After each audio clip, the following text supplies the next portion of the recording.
l'extrémité ouest de l'Europe, l'archipel portugais des Açores renferme 9 îles volcaniques posées sur l'océan Atlantique.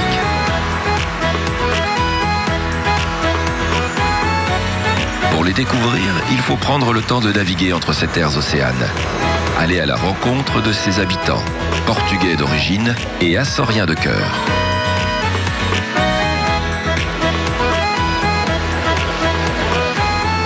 Se lancer à la découverte des Açores, c'est parcourir des routes bordées d'hortensias, visiter des villages au charme tranquille et gravir des volcans assoupis. Terre agricole et maritime, ces îles forment une parenthèse de quiétude bienvenue dans un monde en perpétuel mouvement. L'archipel des Açores est un jardin au cœur de l'océan.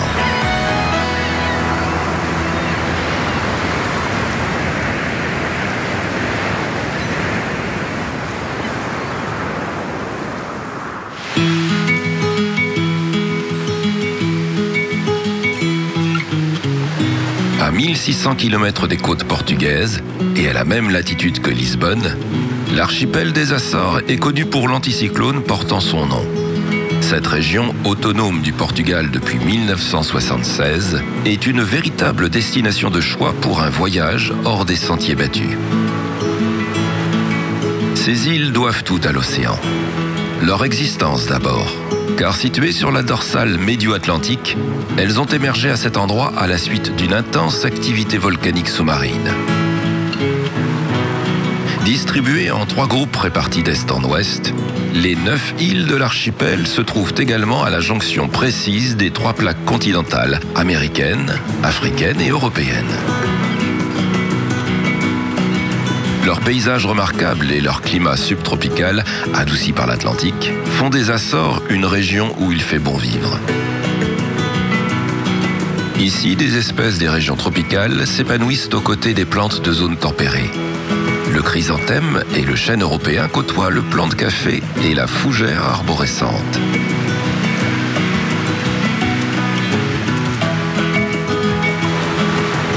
C'est à partir du XIVe siècle que les Açores apparaissent sur les cartes marines. Il faut attendre 1427 pour que les premiers Portugais accostent sur ces rivages, jusque-là vierge de la présence humaine.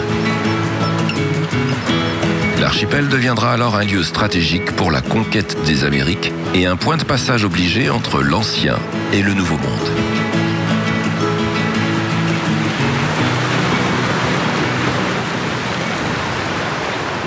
Aujourd'hui, c'est dans les bulletins météo que ces îles sont le plus souvent citées. Elles correspondent à une zone de haute pression atmosphérique présente dans l'Atlantique Nord, connue sous le nom d'anticyclone des Açores, et qui influence grandement le temps sur l'Europe.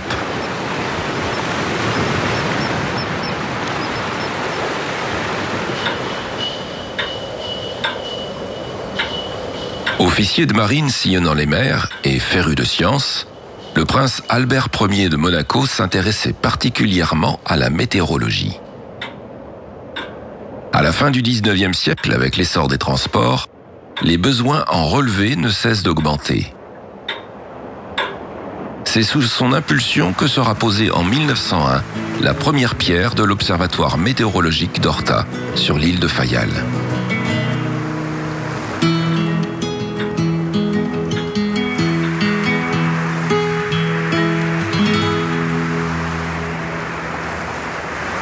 Descendants de navigateurs, d'éleveurs et d'agriculteurs, les Açoriens ont toujours eu un pied dans leurs champs et un œil rivé sur l'océan.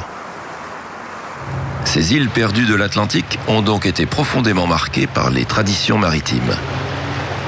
Aujourd'hui, moins de 650 embarcations de pêche se partagent les eaux de l'archipel. Ce matin, dans le petit port de Vela, sur l'île de São Jorge, c'est l'heure du débarquement pour Augusto et Salvador. Poissons perroquets, dorades, bécunes et barracudas vont tous passer par la criée avant de rejoindre les étals.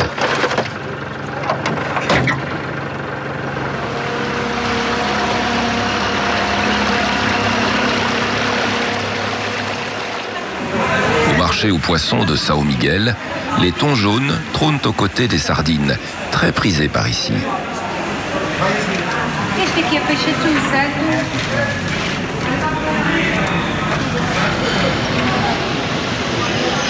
Autrefois, sur ces îles, les hommes partaient en mer pour traquer un animal d'un tout autre gabarit.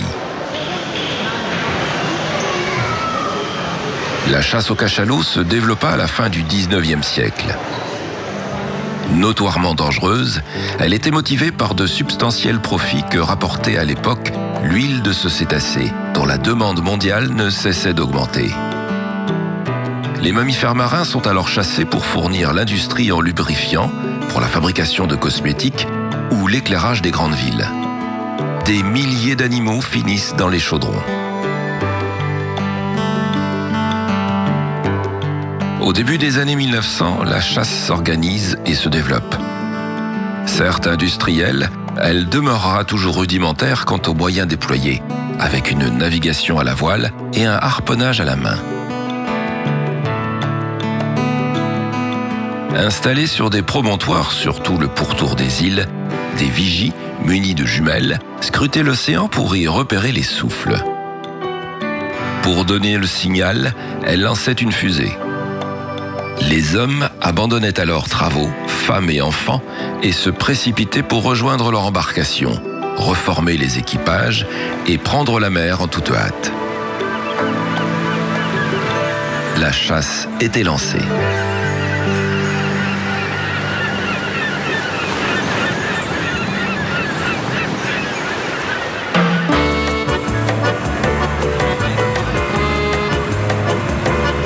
Sur la côte sud de l'île de Pico, c'est jour de fête dans le petit village de Lages. Chaque année, la fête des baleinières met à l'honneur ces embarcations typiques. Après l'arrêt de la chasse au cachalot, le club nautique de Lages est devenu le dépositaire d'un important patrimoine nautique. C'est lui qui se charge d'organiser les compétitions du jour. Une baleinière avoisine les 11 mètres de long sur 2 mètres de large. Avec sa voilure aurique, c'est un bateau qui file à vive allure, rapide, léger et très manœuvrable, à la voile comme à l'aviron.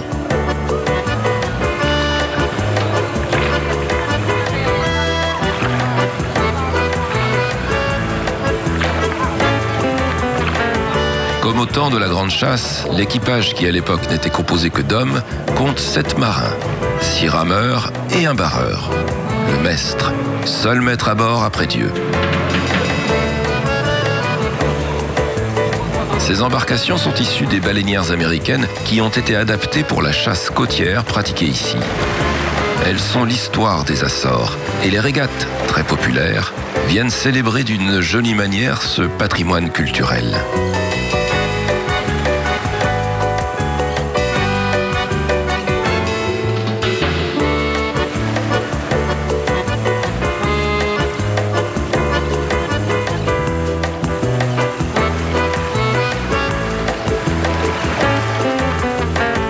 Comme chaque année, c'est sous le patronage de Notre-Dame de Lourdes que les baleinières vont aller en mer pour la bénédiction. Les chaloupes attachées à une ligne sont tractées par une lancha, une vedette à moteur traditionnelle qui remorquait les embarcations sur les zones de chasse. Les hommes de mer qui bravaient la mort ont toujours cherché à rester sous la protection de la Vierge Marie. Ce qui est compréhensible quand on sait que dans cette chasse à haut risque, certains d'entre eux y laissèrent la vie. Ricardo Ferreira, président du club nautique de Lages, est soucieux de conserver et de transmettre les traditions.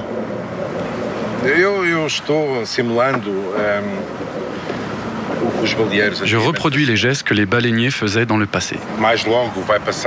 Car ce soir, Notre-Dame de Lourdes sera approchée à la proue de chaque baleinière pour que les hommes présents fassent un nœud au pied de la Vierge et versent une promesse de don.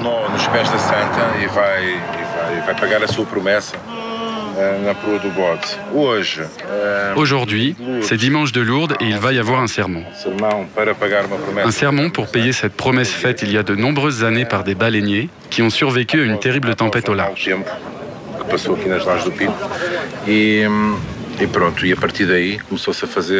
Nous continuons donc à faire le sermon, comme celui qui se déroulera en fin d'après-midi dans la région de Pesqueira. Les traditions perdurent.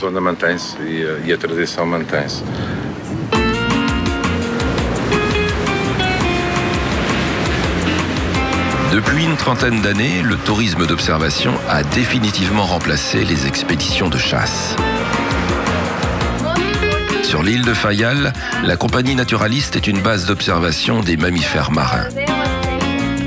Composée d'une équipe d'animateurs spécialisés, de biologistes et de chercheurs des universités portugaises, ils ont eu la bonne idée de rapprocher les activités commerciales d'observation des animaux avec leurs travaux de recherche. La première activité finançant la seconde.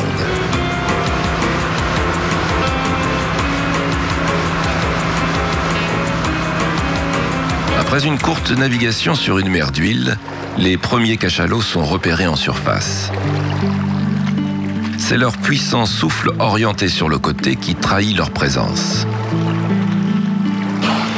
Ces baleines à dents ne possèdent en effet qu'une seule narine, orientée sur l'avant gauche de leur énorme tête.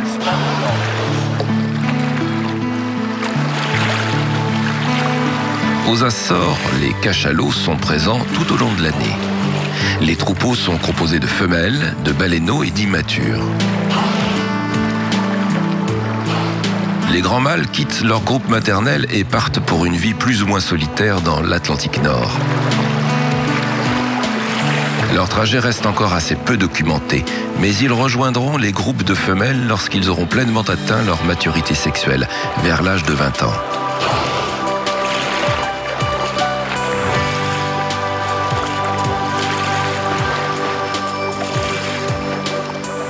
Après un long moment passé à somnoler en surface, les animaux partent s'alimenter dans les abysses.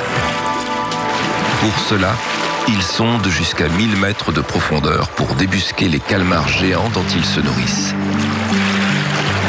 Une apnée de 45 minutes.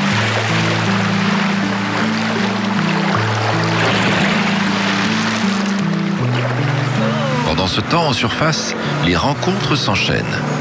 Plusieurs espèces de dauphins croisent à proximité des côtes.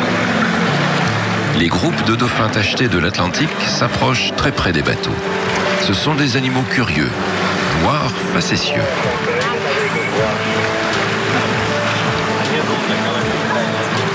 Avec un comportement très différent, leurs cousins bleus et blancs sont des animaux taillés pour le large, qui gardent leur distance avec les hommes.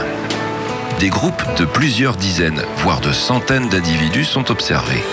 Très dynamiques, ces mammifères poussent des pointes pouvant atteindre les 60 km/h.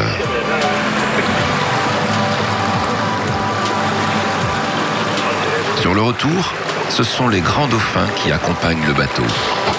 Très sociables, joueurs et proches des hommes, ce sont les stars de la sortie.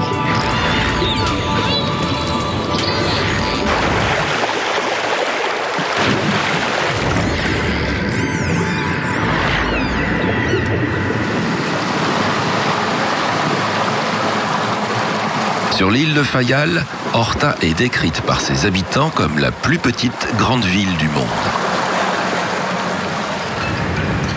Connue de tous les navigateurs à la voile qui traversent l'Atlantique, c'est l'escale incontournable du voyage.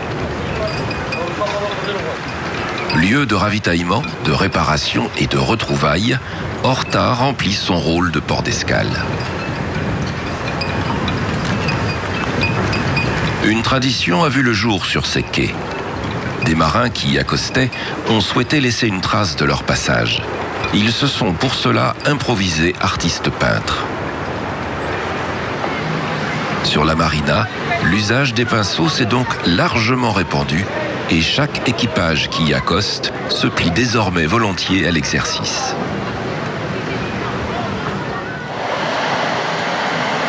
Face à la mer, un établissement attire les regards. c'est le Peter Café Sport, une véritable institution à Horta.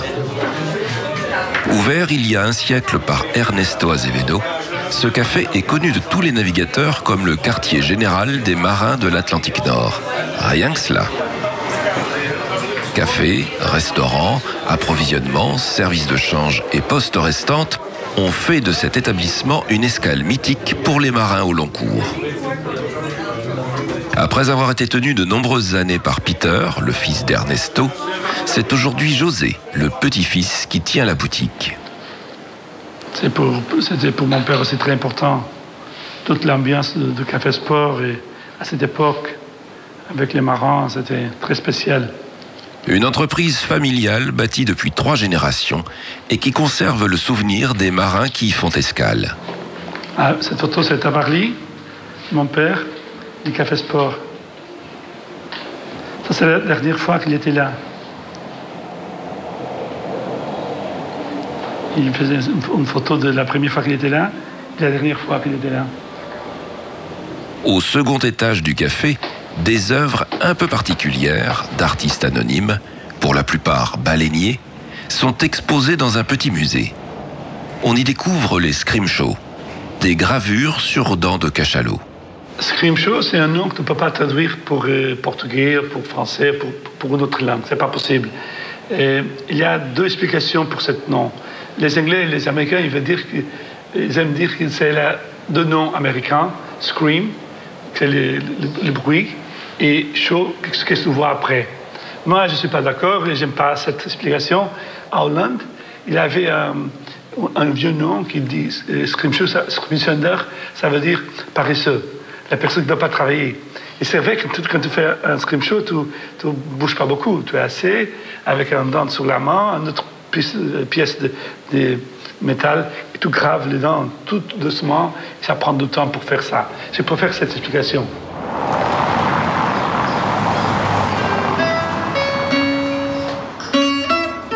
Le café organise également des concerts et permet aux artistes locaux de s'y produire.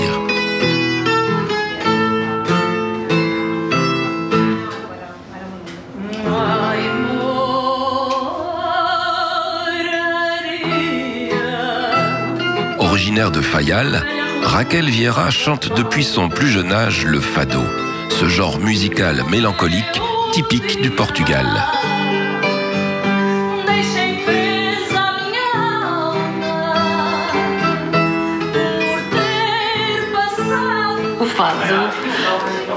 Presque tout le monde pense que le fado ne se chante qu'à Lisbonne, mais ce n'est pas vrai. Le fado a toujours été chanté, aussi longtemps que je m'en souvienne, partout au Portugal. Et nous sommes aussi des Portugais. Depuis toujours, depuis que je suis petite, je me souviens avoir chanté du fado.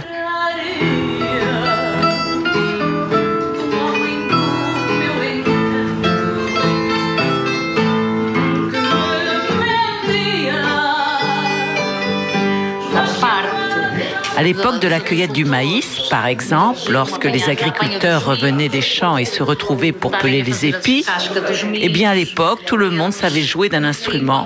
Alors on chantait du fado. Les travaux terminés, on chantait, c'était très convivial. Les journées finissaient avec le fado, une chamarita.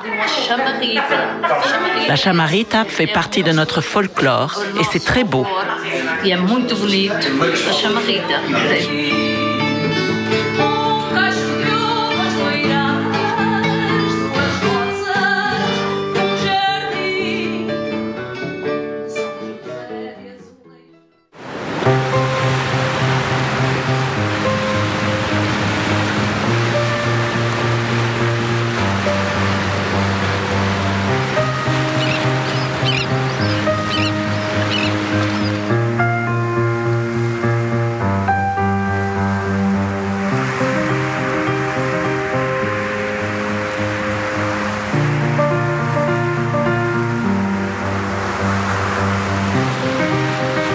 Les origines volcaniques de l'archipel sont manifestes.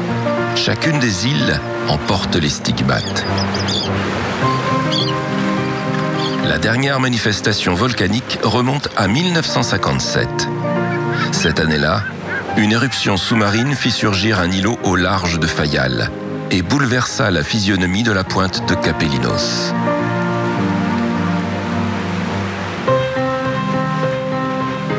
Le phare qui surplombait alors l'océan fut encerclé et dut céder sa place, tout comme la moitié des 30 000 habitants.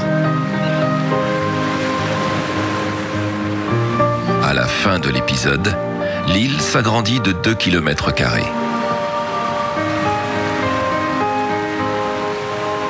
Proche de Fayal, l'île de São Jorge en impose. Véritable navire de pierre de 50 km de long sur 7 de large, ces falaises sont de véritables remparts naturels partant à l'assaut du ciel.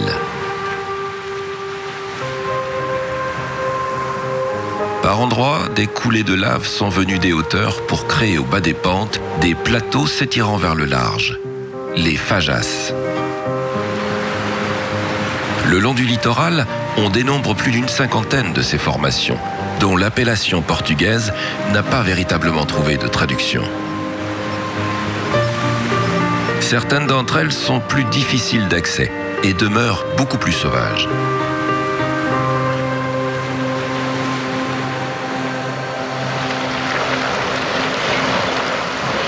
Si les manifestations volcaniques sont encore visibles, elles ne représentent pas de réel danger.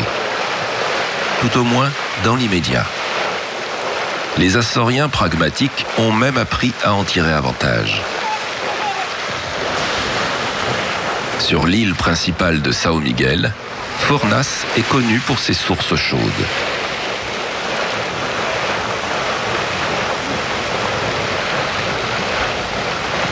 Cette vapeur naturelle est mise à profit pour bouillir des épis de maïs. Une cuisson en sac pour le moins originale, mais parfaitement maîtrisée.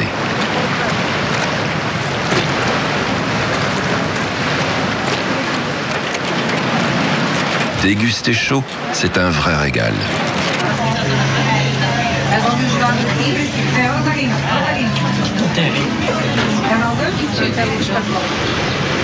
Mais Furnas est aussi connu pour sa spécialité culinaire cuite à la chaleur des volcans.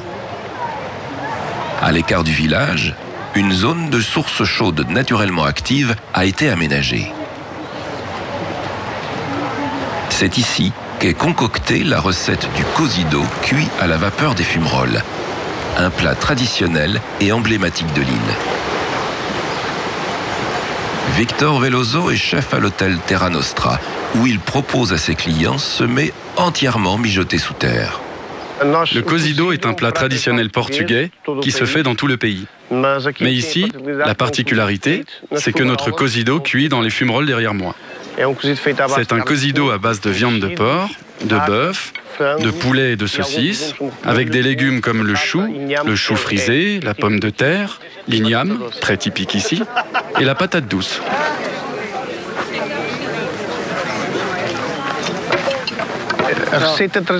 Notre recette traditionnelle à Furnas existe depuis une cinquantaine d'années.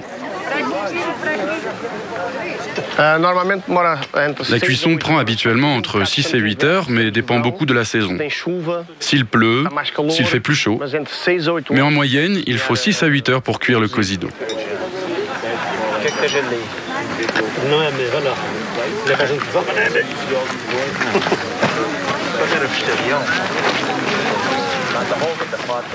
La pratique a commencé avec les paysans et les bûcherons qui travaillaient dans le voisinage et avaient besoin de cuire leur nourriture. Ils la plaçaient dans les trous, partaient travailler, et lorsqu'ils revenaient, la nourriture était cuite. Le véritable tour de force, c'est qu'après 7 heures de cuisson dans les calderas, chaque ingrédient dans le faitout est parfaitement cuit et sans ajout de matière grasse.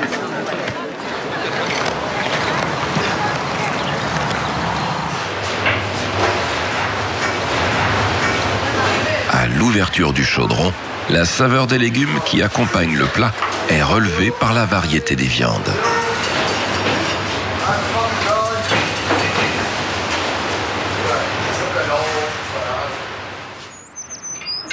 Et la qualité du cozido est à la hauteur de la réputation du chef. Excellente.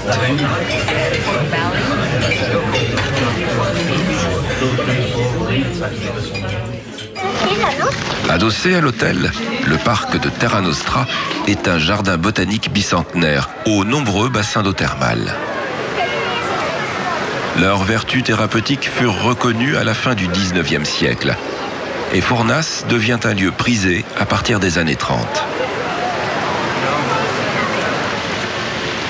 Dans le bassin thermal, devenu un site populaire, les familles viennent profiter des bienfaits d'une eau naturellement riche en minéraux.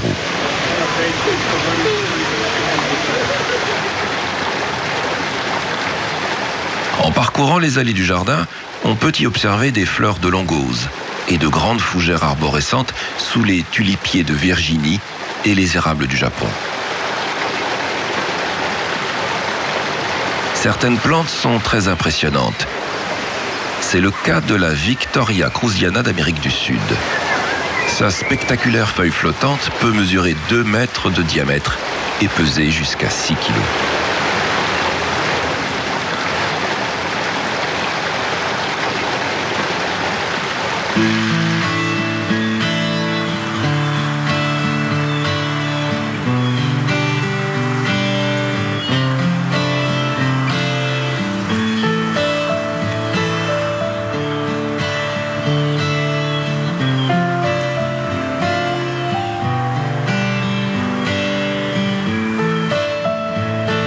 Sur la partie occidentale de São Miguel, Sete-Cidades est le second site volcanique remarquable de l'île.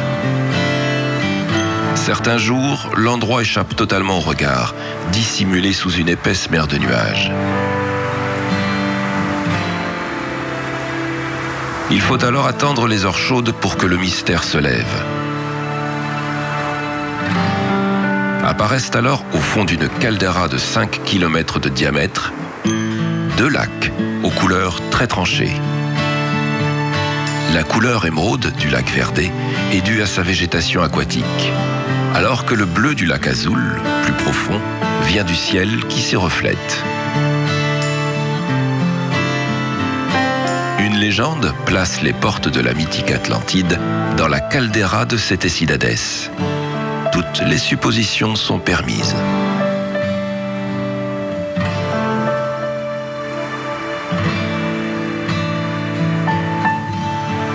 Mais le maître incontesté de l'archipel se situe à moins d'1 heure de vol de São Miguel.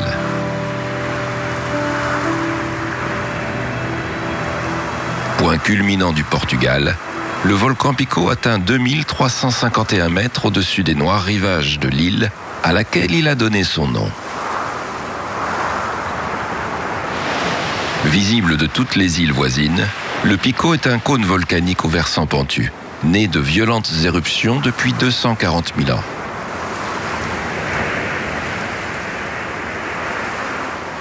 Ces pentes sont couvertes d'une végétation endémique. Le genévrier des Açores, ainsi que la calune arbustive, s'épanouissent à ses pieds. L'ascension n'est pas une mince affaire. Avec 1200 mètres de dénivelé, le sommet se mérite.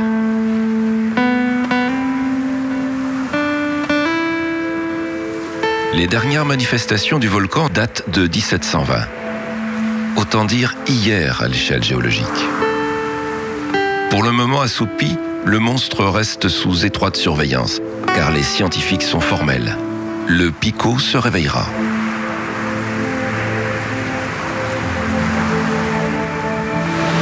En redescendant sur la côte, le noir et le gris dominent.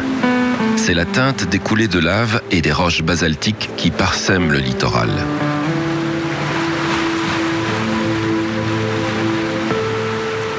De vastes champs de lave font penser à la croûte d'un biscuit un peu trop cuit. Ce sont les Mistérios. Ces zones ont été nommées ainsi par les populations locales, qui ne comprenaient pas l'origine de ces étranges plateformes dévalant vers la mer, et ne pouvaient imaginer qu'elles étaient en fait nées des coulées de lave.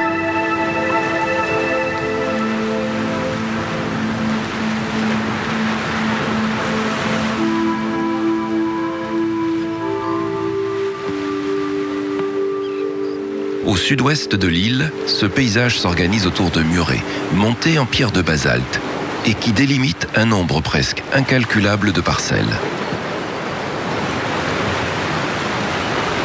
Nous sommes au cœur de l'un des décors les plus typiques des Açores. Inscrit au patrimoine mondial de l'humanité par l'UNESCO, ce paysage abrite les zones viticoles de l'île de Pico. Car ici, contre toute attente, on cultive la vigne et l'on est fier de produire un vin poussant sur cette terre de lave. Manuel Ribeiro Cozès est le directeur du Centre d'interprétation des paysages et de la culture de la vigne de Pico. Sur l'île de Pico, le vignoble est planté directement dans les dalles sur la roche.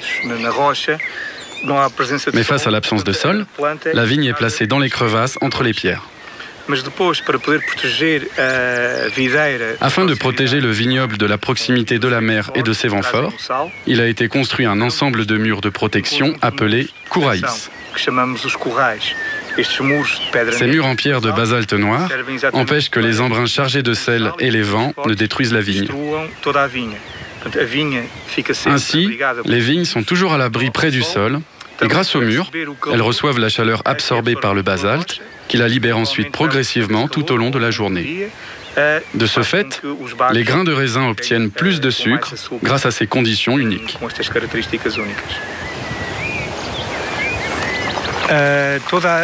L'ensemble du vignoble est divisé en unités. La plus grande est appelée Gérane, divisée en plusieurs canadas.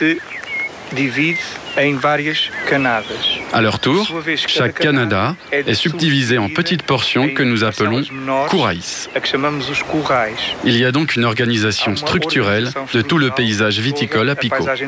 Les murs ne sont pas construits au hasard, ils le sont selon une logique de gestion de l'espace. Pico possède une tradition de culture viticole singulière. Blanc, rouge et rosé sont produits sur 3000 hectares de terre volcanique par quelques 250 producteurs, dont font partie les frères Igor et Tiago Machado. Ce matin, nous sommes dans le vignoble pour redresser le raisin. Nous surélevons la vigne par rapport au sol pour qu'elle mûrisse, mais ne pourrisse pas, et qu'elle obtienne un degré d'alcool plus fort, plus de sucre pour faire un bon vin. Ici, à cause de l'humidité, tout a été inondé. Et la pluie a fait pourrir les raisins. Nous les avons donc récoltés plus tôt. Ce cépage-là se nomme Isabelle. Il est plus résistant à la pluie. Nous sommes en train de le lever. Car comme il ne sera prêt qu'un peu plus tard, nous le soulevons du sol pour qu'il mûrisse.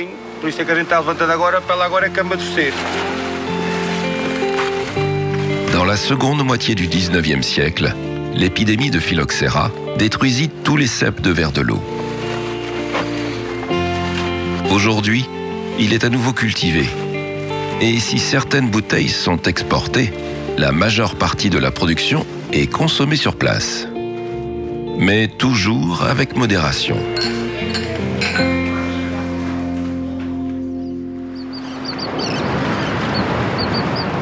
Les îles des Açores sont des sites importants pour de nombreuses populations d'oiseaux.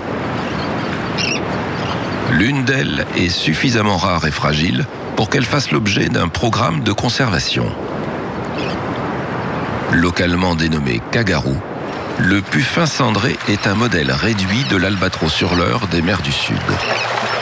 Cet oiseau pélagique qui vit et se nourrit en pleine mer s'observe habituellement loin des côtes. Mais à l'époque de la reproduction, entre mars et octobre, les puffins reviennent à terre. Pourtant, en pleine saison de nidification, dans les falaises, il ne se passe pas grand-chose. C'est normal. Les kagarous choisissent d'attendre la nuit noire pour regagner leur nid.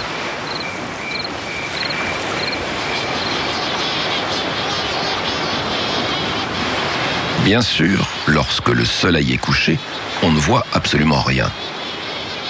Par contre, on ne tarde pas à en avoir plein les oreilles.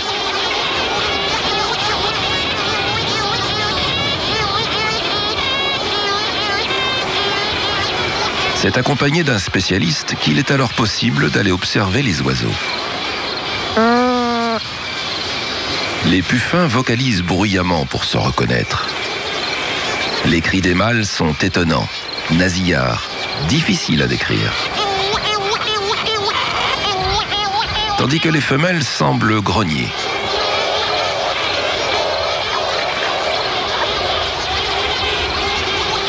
Dans les terriers, les jeunes attendent le retour des parents. Le couple qui a laissé son unique petit durant la journée revient à terre chaque nuit pour le nourrir et passer quelques heures avec lui.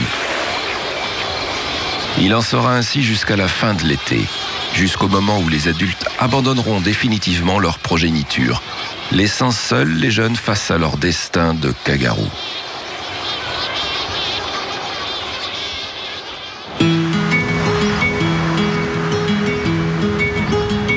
Avec ses 500 ans d'histoire, Ponta Delgada est à la fois la plus grande ville de l'archipel, son centre économique et le siège de la région autonome des Açores. Petit village de bord de mer, elle changea de statut après le terrible tremblement de terre de 1522 qui raya de la carte la ville voisine de Franca do Campo, alors capitale historique. Située sur la côte sud de São Miguel, la cité a prospéré grâce à la position de son port, qui accueillait les navires de commerce revenant des Amériques ou d'Asie. Ville toujours prospère, Ponta Delgada est très agréable à vivre. Sur le front de mer, les Portas do Mar, les portes de la mer, forment une esplanade longue de 2 km nouvellement réhabilitée. Terrasses de café et restaurants au bord de la marina en font un lieu très animé à toute heure. Au bout de la promenade, une piscine naturelle d'eau de mer à 25 degrés permet de se baigner en plein centre-ville. À l'autre extrémité se trouve le fort de São Brás, construit au XVIe siècle pour protéger la rade des attaques des corsaires, alors très présents dans cette région de l'Atlantique. Abritant aujourd'hui un musée militaire, il est toujours occupé par les forces armées portugaises. Véritable symbole de Ponta Delgada, les portes aux 3 arches donnent accès à la vieille ville. Surmonté d'une couronne royale et des armoiries de la ville, l'édifice qui était à l'origine sur les quais a dû être démonté puis reconstruit sur la place Gonzalo Velocabra, du nom de l'explorateur portugais qui le premier reconnut et cartographia les Açores.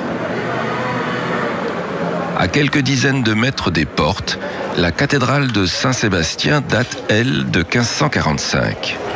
Construite à l'emplacement d'une chapelle, elle est à l'image des autres bâtiments de style baroque dans la ville, blanchie à la chaux et surlignée de basalte noir. Une pierre calcaire fut toutefois utilisée pour le monumental portail de style manuelin. Absente dans l'archipel, la pierre blanche dut être acheminée depuis le Portugal.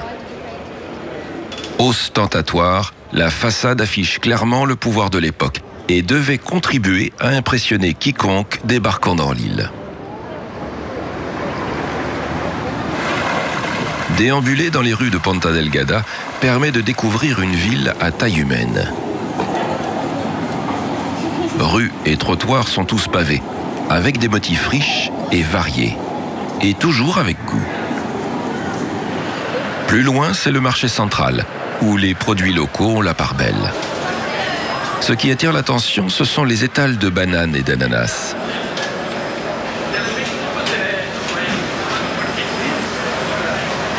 Le climat doux et l'ensoleillement des Açores permettent en effet leur culture.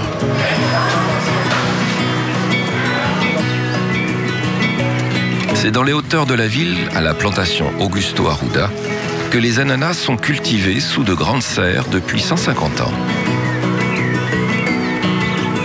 En été, les verrières sont blanchies à la chaux pour filtrer les rayons du soleil.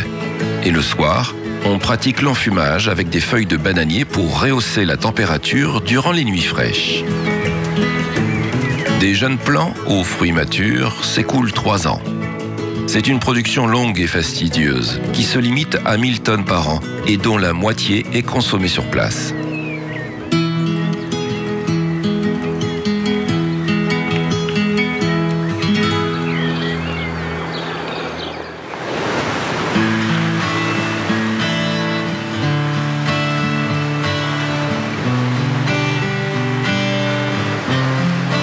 À la fin du 19e siècle, le commerce des oranges, alors prospère sur l'île, chute brutalement en raison d'une maladie de ses arbres fruitiers.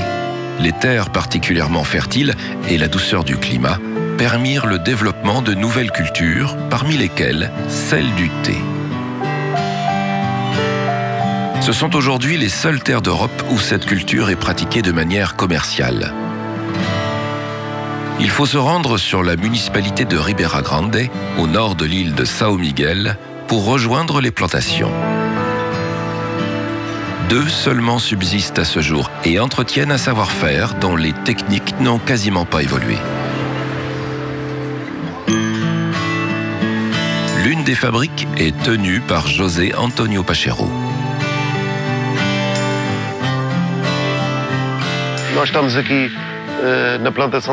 Nous sommes ici, à la plantation de thé Porto Formoso, sur la côte nord de l'île de São Miguel. C'est une région où le climat est très favorable. Nous bénéficions d'une humidité relativement élevée et de températures douces durant plusieurs mois de l'année, et c'est pendant cette période que nous récoltons le thé.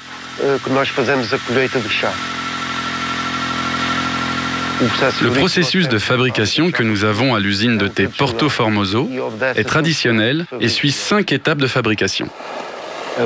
La feuille est récoltée, puis stockée à l'usine environ 18 heures pour perdre son humidité. Elle devient alors plus souple et malléable. Ensuite, elle est roulée mécaniquement pendant 35 minutes. Suite à cette étape, nous laissons la feuille s'oxyder durant 3h30. C'est ce que nous appelons le processus de fermentation. Lorsque la feuille prend enfin une teinte cuivre et brunâtre et obtient un arôme particulier, nous procédons au séchage. Le séchage prend 20 minutes à 90 degrés. Pendant tout le processus, aucun produit n'est ajouté, ni aucun additif. Nous produisons un thé entièrement biologique. Les jeunes pousses, qui ont une concentration plus élevée de caféine et de polyphénol, donneront un thé avec un arôme plus intense et un goût plus fort.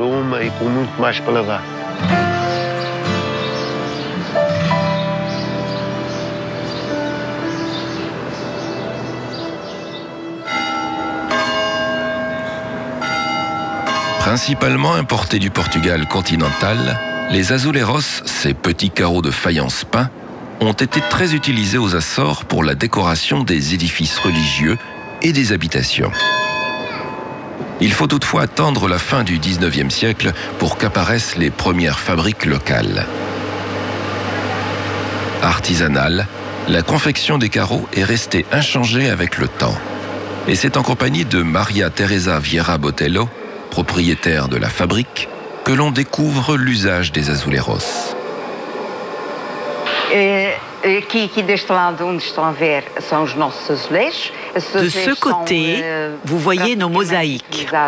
Elles sont beaucoup utilisées pour les revêtements de salles de bain, de cuisine, les halls d'entrée et aussi pour la façade des maisons, avec des images de saints ou des noms de famille. Après la visite, il faut se rendre dans les hauteurs de Franca do Campo pour rejoindre l'ermitage Notre-Dame de la Paix et découvrir son monumental escalier décoré d'azuleiros aux images pieuses.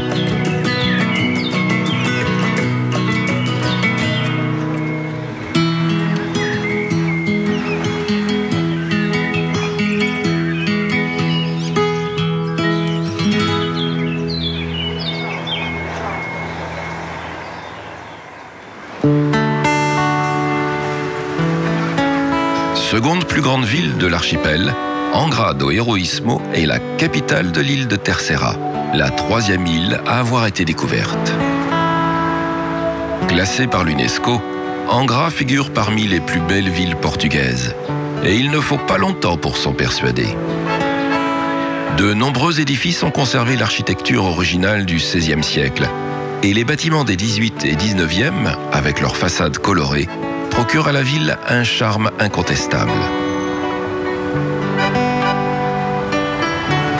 Très noble, loyal et toujours fidèle, Telle est la devise de la ville. Elle souligne l'importance jouée par Angra dans l'histoire du Portugal. Elle en fut la capitale à 2 reprises.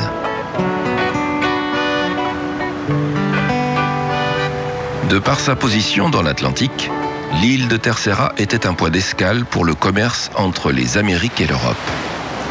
Très convoitée pour les richesses qui y transitaient, elle essuya de nombreuses attaques. La bataille de Salga reste la plus célèbre. En 1581, l'île fut assiégée par les navires espagnols lourdement armés. Les Portugais, en mauvaise posture, allaient être défaits par les troupes castillanes qui débarquaient. Un moine franciscain eut alors l'idée de rassembler les bêtes à cornes semi-sauvages de l'île et de les lâcher sur les agresseurs. Résultat garanti. Les Espagnols battirent en retraite et l'île de Terceira fut sauvée. Suite à ce que l'on pourrait nommer comme la plus grande corrida de l'histoire, la coutume se perpétue. Sur Terceira, la tauromachie est un art de vivre. Et comme dans le Portugal continental, il n'y a pas de mise à mort de l'animal. C'est un moment festif où l'on prend plaisir à se retrouver.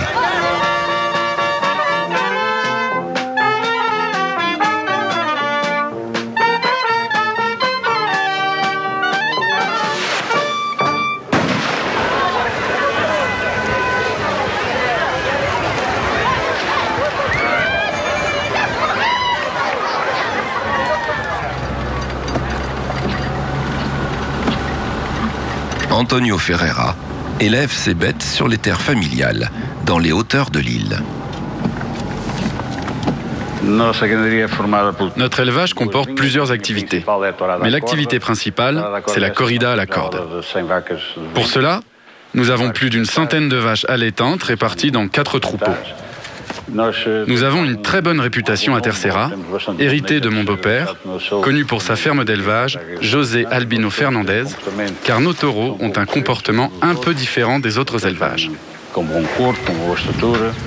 Ils sont tous corpulents et vigoureux, ce qui plaît particulièrement aux aficionados de Terceira.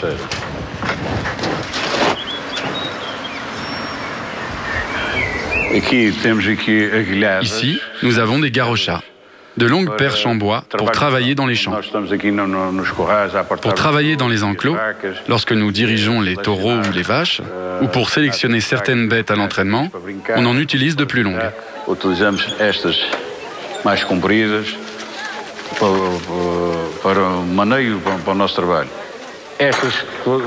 Et celles-ci servent à la sélection des vaches de la corrida traditionnelle. Les toréadors de la région sont invités à venir torer.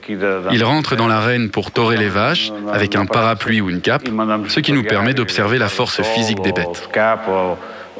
Il leur faut beaucoup de tonus, beaucoup de vitesse et de force pour que ces vaches donnent naissance à des veaux qui sauront mieux résister avec une corde autour du cou et qui posséderont les qualités requises pour être proposés lors des corridas à cordes.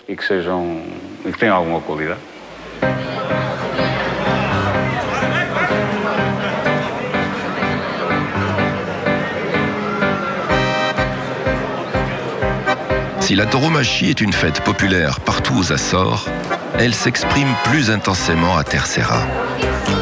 De mai à octobre, y sont organisées plus de 200 corridas à cordes traditionnelles. Obéissant à des règles très strictes, ces corridas ont lieu dans les rues des villages où les habitants ont au préalable pris bien soin de protéger portes et fenêtres.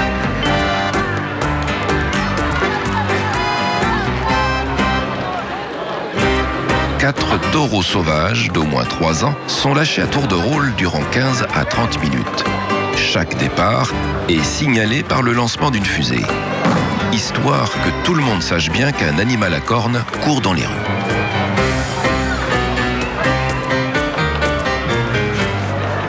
Attaché à une longue corde, le taureau est plus ou moins contrôlé par 2 groupes d'hommes. Ce sont les pasteurs. Ces garçons ont un rôle crucial, car ils assurent la sécurité des participants et font en sorte que l'animal ne dépasse pas certaines limites. Un Ainsi, chacun peut venir librement se confronter à l'animal. Mais il faut avoir une bonne dose de confiance en soi pour oser défier un taureau. D'ailleurs, les volontaires ne sont pas si nombreux.